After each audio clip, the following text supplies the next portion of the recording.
Pane Ježišu, tak ti ďakujeme, že môžeme byť pred tebou a načúvať ti a porozumieť tomu, čo nám chceš dnes povedať, tak daj, aby aj tento dnešný celý deň sme v tom všetkom počuli tvoj konkrétny hlas pre nás, ako pre jednotlivcov, ale aj pre naše komunity, pre naše zbory, pre naše spoločenstva.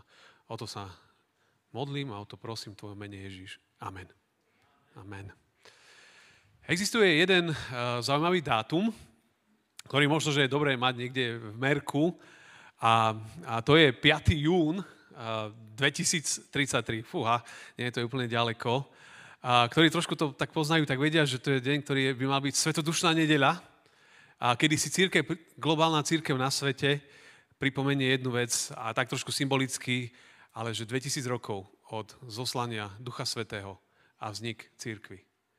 A 5. jún 2033. Samozrejme je to ešte ďaleko. Ale to, čo sa deje vo svete, keď človek tak sleduje príbeh Božieho ľudu, tak že to tak bolo v histórii, ale teraz to veľmi tak cítiť, že mnohí ľudia, organizácie, misijné spoločnosti, prekladatelia Biblie nejakým spôsobom sa snažia mobilizovať ľudí, aktivity, aby v tomto období, možno tak trošku symbolicky, ale aby evanjelium prišlo ku všetkým. Aby všetci ľudia mohli počuť evanjelium.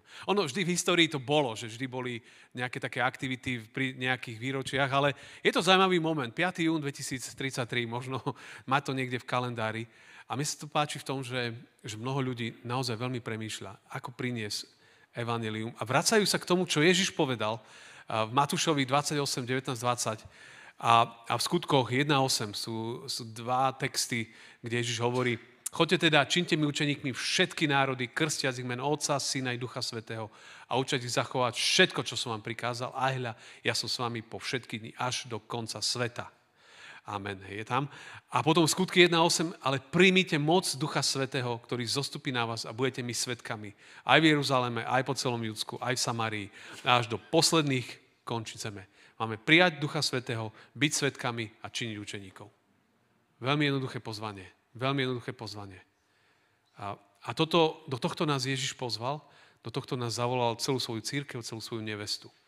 Až do jeho príchodu.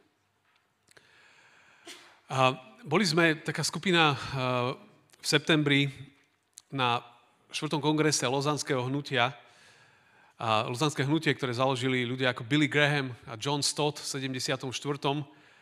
A teraz bolo 50 rokov, tak bola jedna taká globálna konferencia, na ktorej bolo viac ako 5300 kresťanov z viac ako 200 krajín sveta. Bolo to v Soule a celý čas nás prevádzala kniha Skutky apoštolov. A sme premýšľali nad tým, že ako kniha skutkov môže byť znovu žitá práve tu a teraz, v 21. storočí a teraz.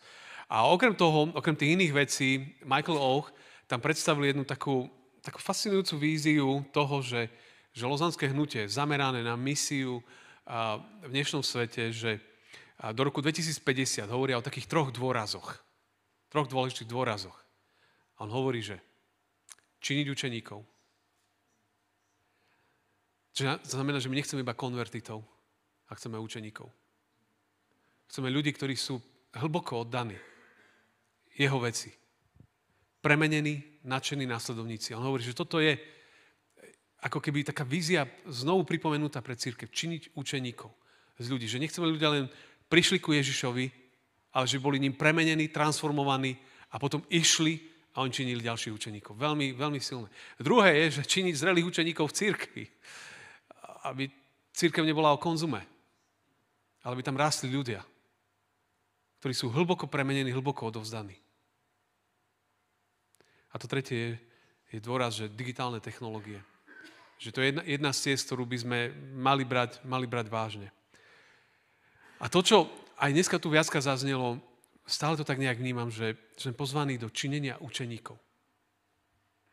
Zo všetkých národov. Ale to sa dá iba v moci Ducha Svätého, keď sú zapojení do tohto procesu všetci ľudia. Nie iba niektorí. Nie iba misionári, nie iba nejakí ľudia, pastori, ktorí sú v cirkvi, ale každý. Každý jeden. Ja to stále tak vnímam, že cirkev si na tom potrebuje uvedomiť, že každý veriaci človek je misionár. Každý veriaci človek je zároveň misionár. To proste je v DNA. To takto musí byť. To nie je vysada niektorých, je to povolanie pre všetkých. Že to tak bolo a že to tak má byť. A za to musíme bojovať. Je zaujímavé pre mňa, že človek, keď tak sleduje ten príbeh, to, čo sa deje okolo nás vo svete. A zaujalo ma, som kedysi dávnejšie čítal jeden bývalý mních, on sa volá Rainero Cantalamessa, bol donedávna osobným človek, ktorému chodil pápež na kázne. To je zaujímavé. A on robil kázne a pápež sedel a počúval jeho kázne. A ma zaujalo raz jedného času, on hovoril o takých 4 fázach misie v rámci cirkvi. Hovoril o 4 fázach misie. A on hovorí, aj to tak trošku z katolického pohľadu, ale je zaujímavé na to tam pozrieť. On hovorí, že v tej prvej fáze, že misiu popri ľuďoch, hej, že to bolo hlavne apoštolovia, a potom ich nazvali biskupy, ale apoštolovia v prvej fáze šírili evanjelium. Potom hovorí, po páde Rímskej ríše, že mnísi boli veľmi výrazní, mohli sme hovoriť Patrik, okolie Anglicka. Potom hovorí, že tretia fáza súvisiaca s objavovaním nového sveta, františkáni, jezuiti, rôzne misijné spoločnosti. A to bola už potom prišla reformácia, protestantské spoločnosti mnohé. A čo je zaujímavé, že z ich pohľadu, on hovorí, že tu a teraz, 4. fáza, on hovorí, z toho ich pohľadu patrí neordinovaným laikom. Hovorí, ordinary people, hej, obyčajní ľudia. Toto sú tí, a toto pohľadu, rozumiete z pohľadu ktorej cirkvi to hovorí. Hovorí, že na novo potrebujeme mobilizovať všetkých ľudí a že kľúč k misii je každý človek, ktorý je v spoločenstve. Toto je kľúč. Každý človek, ktorý tam sedí, ten je kľúč. Toto oni vidia, toto musíme vidieť my o to viac. O to viac. A keď sme boli v tom soule, tak tam rezonovala jedna dôležitá myšlienka. A ja už o tom trošku dlhšie aj tak nejak načítavam, ale rozmýšľam o tým. A to bol pojem, ktorý sa volá, že polycentrická misia. Polycentric mission. Čo znamená, že niekedy máme tak misiu, že jeden človek a ide. Ale polycentric mission je, že from everyone to everywhere. Od každého všade. Proste totálny networking, totálne prepojenie. Že mnoho centier, mnoho miest, odkiaľ ide evanjelium, od všetkých všade. Od všetkých všade. Toto je to, do čoho iná cesta nie je, podľa mňa. Ja som to sám tak nejak pre seba si napísal, že také 3V. Že všetci, všetko, všetkým. Všetci kresťania dajú do toho všetko. Pre všetkých ľudí. Toto je budúcnosť. Všetci, všetko, všetkým. Nemôže byť cirkev budúcnosti, že iba niektorí sú zapojení do niečoho. Všetci. Všetci nesú evanjelium. Nemáme inú cestu.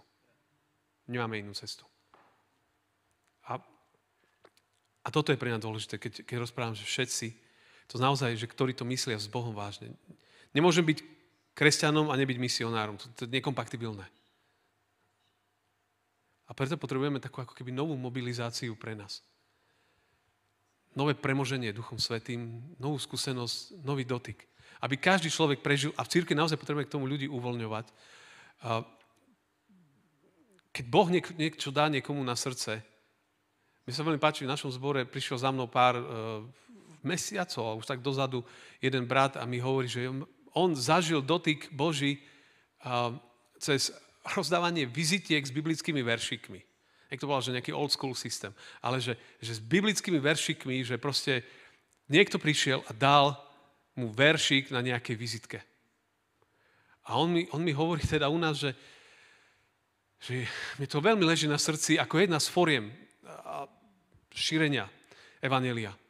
Že ja by som chcel vytvoriť, a on vytvoril kompletné všelijaké vizitky s veršikmi a hovorí, že každý si môžete zobrať u nás v zbore, a pred pár týždňami to verejne rozprával, že ľudia, počúvajte, že si vezmite takéto maličké vizitky, je tam veršik, možno niekomu len dáte na povzbudenie. A zrazu mobilizoval ľudí, že poďte do toho sa zapojiť všetci. A mne sa to veľmi, veľmi páčilo, že proste jeden človek zo zboru, keď príde s túžbou, že niečo mu Pán Boh položí na srdce, ako priniesť evanjelium ďalej dookola, že hľadajte cesty s ním, nie ako mu to bloknúť, ale ako nájsť s ním cestu. Aby mohol, keď niekomu niečo Boh položí na srdce. A teraz som sám zvedavý, že ako to pôjde, ale jednoducho on ich povyrábal. Keď niekomu niečo Boh na srdce, tam nie sú prekážky. Povyrábal, zaplatil, porozdával, prezentuje to. On proste nadšený. Mohol by si človek povedať, no tak to je taká forma, že možno, že to už je za nami, ale nie. On to vníma a cíti, že to je veľmi, veľmi dôležité. A znovu mi to tak ukázalo, že všetci. Že toto sa musia naše zbory nejakým spôsobom transformovať. Všetci. To druhé je, že všetko. Keď sme sa o tom rozprávali, aj mali sme také zdieľanie na tíme včera ráno, a som trošku hovoril o tejto téme, a potom sme mali také modlitby a potom moja manželka po modlitbe hovorí, že Pán Boh mi dal taký obraz, že ju vrátil ku príbehu prvých dvoch bratov Kain a Abel, ako priniesli Bohu obete. Že jeden z nich dal všetko, to najlepšie, čo mal. Ten druhý dal. A neviem, či všetko, neviem, koľko z toho dal. A Boh zhliadol na toho, ktorý dal všetko. A tak sme znovu nad tým rozmýšľali, že Boh chce všetko. Že to najlepšie, čo mám. Najlepšie, čo mám. Eugene Peterson, keď prekladal trošku, a poznáme možno taký preklad, že The Message, a on hovorí tam v jednom texte, že tak toto je to, čo Boh chce. A Boh ti pomôže pri tom. Vezmi svoj obyčajný, každodenný život, svoj spánok, svoje jedenie, svoje chodenie do práce, svoj život, ktorý žiješ a daj to pred Boha ako svoju obeť. Toto polož pred Boha ako svoju obeť. Toto daj. To najlepšie. Všetko. Všetko. Jeremiáš, som čítal teraz nedávno Jeremiáša a znovu tak úplne vyrazil na mňa ten text, keď Jeremiáš hovorí, no tak ste tu na tomto svete, možno túžite po inom ešte lepšom. A on hovorí, ale teraz ste tu, stávajte domy, žente sa, vydávajte, pracujte, slúžte, toto je teraz to miesto. Pán Boh raz vás vezme, ale teraz ste tu. A tento priestor, ktorý vám Boh dal, využite na to, dajte do toho všetko.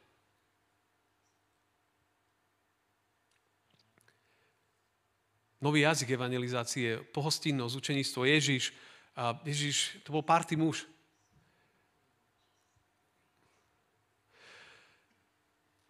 Keď sme boli v Koreji, tak keď rozprávali niekde, že jeden z momentov, ako rastla korejská cirkev v 20. storočí, viete, ako jeden z nástrojov rastu bolo?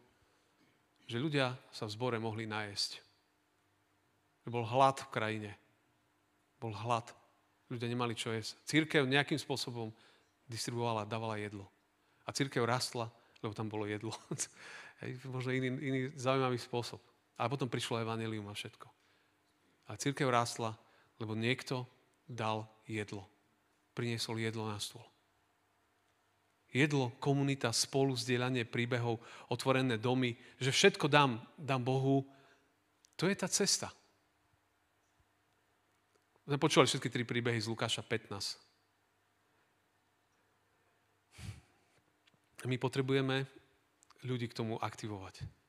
Prišiel za mnou jeden člen z nášho zboru a mi hovorí, že či je nejaký copyright na biblické verše. A ja, že copyright na biblické verše? A on, že hej, ale ja, že nerozumiem ti, že skús mi to vysvetliť. No a on ide s takými kamošmi, založí taký startup a ešte o tom sa ani nehovorí, je to také niečo, čo na Slovensku ani nie je. A on tam, súčasťou toho budú nejaké krabice. A on na tie krabice chce lepiť biblické verše. A to akože bude lietať všetkým. Hej, že kto tú krabicu dostane. A teraz ja ho počúvam ako, tak na toto chceš, dobre, už rozumiem, o čo ti ide. A potom farár, hej, sa opýtam, počúvaj, a však ty si v tej firme, ktorí ste viacerí, že si tam viacerí spoločníci a to oni budú v pohode s tým? Že ty chceš veršiky tam dávať. A on bol ticho chvíľu, ako keby ma nechápal. Potom na mňa pozrel a mi hovorí, že akože ja mám najväčší podiel v tej firme. Tie veršiky tam budú. A ja som zostal, OK. Hej. Ja mám najväčší podiel v tej firme, tie veršiky tam budú. lebo ja chcem, že jej tam boli. Neriešil. Ja som bol skeptický. Spal do keľu človeče, úplne, hej, ale že ma fascinoval. On neriešil, on nechápal mojej otázke. Že čo ti povedia tvoji kolegovia? Mňa to nezaujíma. Budú veršiky. Hej? Možno radikálnejší spôsob, ale chcel, a to je to tretie, aby všetci, všetko, všetkým. Aby to išlo ku všetkým. A strašne dôležité. Ja učím na jednej škole a na tej škole učím náboženstvo teda. A keď sme boli teda v Soule, tak som si musel vybavovať akože dovolenku. Oni mi na škole povedali, učitelia, že, teda riaditeľka, že ale však urobme to takto, že keď bude treba, tak nám urobíte zastupovanie na nejakých hodinách. A zbal. Dobre, tak ja som dovolenka mi zostane. A poslali ma na slovenčinu. Ja učím náboženstvo. Poslali ma na slovenčinu, na gymnáziu, elitné žilinské gymnázium. A tak, nebolo mi všetko jedno, vám poviem, hej, že teraz som nevedel, čo tam budem robiť. A vedel som, že to je hodina slovenčiny, že ten priestor je daný. Hej, že tam veľa experimentovať nebudeme, priestor je daný. A tak som na začiatku povedal, že hello, že ja dneska zastupujem, volám sa Marian Kaňuk, som teda farár, aby ste vedeli, hej, ale budeme mať hodinu slovenčiny, dobre, aby ste boli akože OK. A tak sme preberali tie veci, teda nemusel som to nejak, oni mali dané úlohy, ja som to nejak kontroloval, tak sme sa o tom trošku bavili. Sa cítili ako knihe Ester, chcete hovoriť o Bohu a nechcete použiť slovo Boh, alebo tak nejak. A proste to bežalo hodina a potom v nejakom závere iba taký pre mňa moment nastal, že jedna baba, že aha, že vy ste farár, hej? No dobre, a že čo si myslíte o Danteho pekle? To je taká kniha, historická. A nič som si nemyslel, som to nečítal. Tak som bol iba taký úprimný, že počúvaj Mila, nečítal som to, neviem.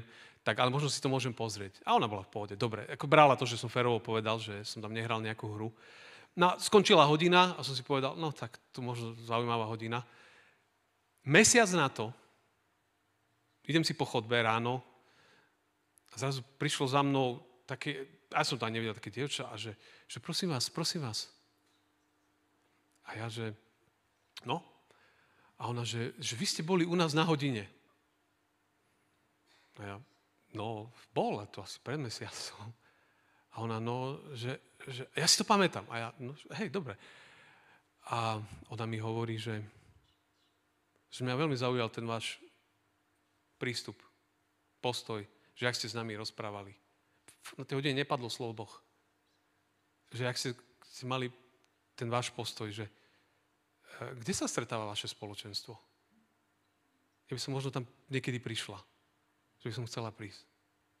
A bolo to iba to, že ja som bol iba na ich hodine a iba som robil normálne to, čo som mal. A niečo ona zacítila. Učím na tej škole tiež a mám tam mojich žiakov z nášho zboru, mladých, aj tínedžerov, stredoškolákov. A ja sa niekedy pýtam, no ako sa tu máte?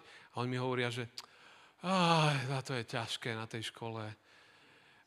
Keby už bol piatok, že pojeme na mládež, to by bolo super. Ja kúkam na nich, hovorím, akože na jednej strane super, sa tešia na mládež, to som rád, že chcú ísť medzi mladých.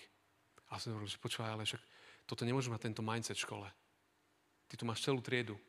Ty tu máš spolužiakov. Viem, že to je ťažké niekedy. Že spolužiaci možno ťa pošlú do keľu veľmi rýchlo. Alebo ťa vysmejú, alebo ťa budú ignorovať.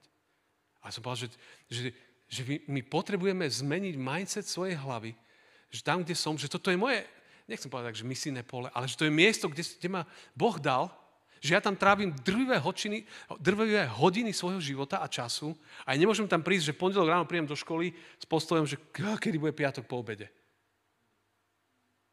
Alebo prídem do roboty. Je mi pondelok. Hej. Že proste zmeniť to. To je miesto, kde nás Boh dal. A že všetci, všetko, všetkým. Že sa môže modliť za to, Pane, možno, naozaj, aj Rick hovoril, možno sa modliť, že Pane, ukáž mi niekoho, kto možno dnešný deň je v keli. Alebo ukáž mi niekoho, kto možno sa trápi. Ja si pamätám, my sme mali ročníkové stretnutie zo strednej školy, ja som študoval Prešov elektriku, asi po 15 rokoch, a to už som bol akože farár. A proste prebehlo to stretnutie s rôznymi aspektmi chlapského stretnutia. A potom mi na konci jeden hovorí, že vidno na tebe, že ty si farár, lebo bol tam jeden z tých našich, ktorý sa práve rozviedol, proste úplne v keli. Že naozaj cítil život, robota mu nevyšla, proste úplne dole. A ja som iba tak normálne išiel za ním, že sa s ním porozprávať, že trošku, že jak sa má, že možno ho povzbudiť. A on... A ten ďalší si to všimol, že hovorí, počkaj, ty si všimol toho človeka, ktorý bol tam dole. A som si uvedomil, že naozaj to je strašne dôležité. Že počúvaj, keď si v svojej škole, že neber to ako tragédiu tých 5 dní, ale ako požehnanie. Si v robote, neber to ako že nutné zlo, že tam proste musím zarobiť tie prachy a zmiznúť odtiaľ. Ale že to vníma ako priestor, kde ťa Boh dal. Že naozaj sa niečo musí zmeniť, že niečo sa musí v nás zmeniť. Ježiš hovorí, chodte. Ja vás vystrojím mocou Ducha Svätého, ja vám dám slova, ja vám dám všetko, čo potrebujete. A možno to bude veľmi rýchlo budete hovoriť evanjelium, možno niekde to s niekým bude nejaký čas. Ale nemôžeš to nechať na vedúceho mládeže, nemôžeš to nechať na vedúceho pastora. Toto je príbeh každého jedného z nás. A úplne na záver chcem povedať ešte, ak sa vrátim k tomu dátumu, mne sa veľmi páči jedna iniciatíva, ak mám byť nejaký veľmi konkrétny možno takú jednu praktickú výzvu. Je veľmi taká zaujímavá globálna iniciatíva, ktorý za ňou stojí Rick Warren a ďalší ľudia, volá sa The Finishing the Task. A oni majú jeden jednoduchý zámer práve ku roku 2033, ku 2007 výročiu zoslania Ducha Svätého, vzniku cirkvi. Oni hovoria o 4 veciach, veľmi jednoduchých veciach. Hovoria o tom, že by boli radi, že do toho dátumu každý človek na tomto svete aspoň nejaký prístup ku Biblii mal. Aspoň evanjelium, aby mal vo svojej reči. Aby počul evanjelium. Aby Biblia prišla ku každému. Som zistil, že plno ľudí v zboroch nemá Biblie. Sedia vám tam každú nedeľu, oni nemajú Biblie. Možno jedna z úloh, že znovu rozdať Biblie. A možno aj učiť ľudí, ako čítať Biblie. To je jedna vec. Believers. Že naozaj povzbudiť každého veriaceho aj v našich zboroch, že by zdieľali vieru, dobrú správu, aspoň s jedným, s 2 ľuďmi. S tými, ktorí to nikdy nepočuli. Tretie, aby každý zbor možno, že podporil vznik nového zboru. Tam, kde nie je. Alebo nejakú iniciatívu, ktorá prinesie evanjelium na miesto, kde evanjelium nie je. A 4. Breakthrough prayer, aby za každého človeka na tomto svete, ktorý nepozná Ježiša, aby sa modlil niekto, kto Ježiša pozná. Čo ak by toto mohlo byť na mládeži? Čo ak by toto mohlo byť v komunitách?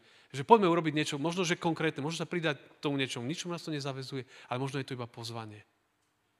Že sa modlí v svojom zbore, či sú ľudia okolo nás, ktorí nemajú Bibliu. A čo urobíme preto, aby ju dostali? Že komu idem svedčiť o Ježišovi, komu prinesieme evanjelium okolo seba. Že naozaj reálne nad tým rozmýšľať. Tretie, že ako náš zbor, naše spoločenstvo, naša komunita začne niečo nové, čo prinesie evanjelium tam, kde evanjelium nie je. A za koho sa idem modliť? Kto v mojej rodine, v práci, v škole nepozná Ježiša.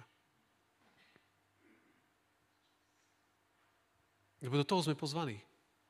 Chodte. A čínte mi učeníkmi všetky národy. To môže byť výzvia na tento rok, na budúci rok. A nedá sa to bez toho, že sme neboli zlomení pre jeho kráľovstvo. Tak to som vám chcel odovzdať. Nech vás Pán Boh žehná. Amen.